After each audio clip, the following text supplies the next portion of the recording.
You probably remember this incident in Brazil. Esteban Ocon and Fernando Alonso, who were teammates, crashed into each other twice during the very first lap of the Brazilian Grand Prix. The next day, they finished the bigger race in 5th and 8th. This successfully sealed their 4th place finish in the championship. So hello and welcome to Motorsports. Today we're going to tell you how Alpine solved their driver fight.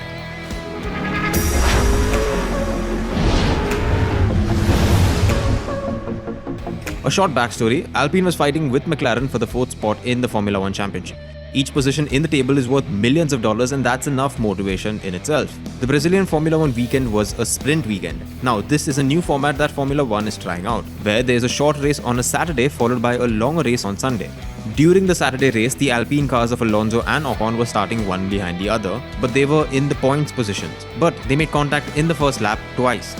They fell down the order and they finished at the bottom of the pack. What made it worse for Alpine is that their rivals McLaren snatched points while these two cars were fighting. After the race, both of the drivers were salty and they threw shade at each other, but on Sunday, they actually behaved themselves and they managed to get back the points from the back of the pack. Throughout this season, tempers have slowly been simmering between Alonso and Ocon. The pair had a few close shaves, but in Brazil, things spilled over. So the Alpine team had to put their foot down if they wanted that 4th spot in the championship. They have thousands of people working on their Formula 1 goals. It's not 10, it's not 100, it's thousands of people. Keep in mind that they even make their own engine, so that's the extra manpower. They work on everything to ensure that Alpine has the advantage over McLaren. The CEO of Alpine, Laurent Rossi, revealed what he did to ensure that the drivers did not crash into each other on Sunday. He said, "I told the drivers as long as they behave as adults, I'll treat them as adults. I reminded them of our contract and I reminded them of the fact that I have plenty of drivers that are longing to race in their place. And it would be a shame to finish the year with 2 other drivers, even if it costs me a lot."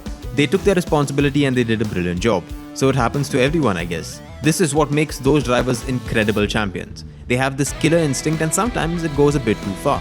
But that's my role as well, to bring them back into a better space. Now, thankfully for Alpine, this happened at the end of the season when the championship was almost decided. Next year, they have a driver pairing of Pierre Gasly and Esteban Ocon.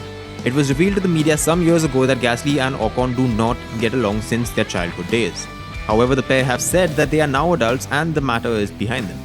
So do you think that this issue is really behind them, or are they lying just so that nobody makes an issue about it? Well, let us know in the comments below, and as always, stay tuned to Motorsports as we get you the best of motorsport news.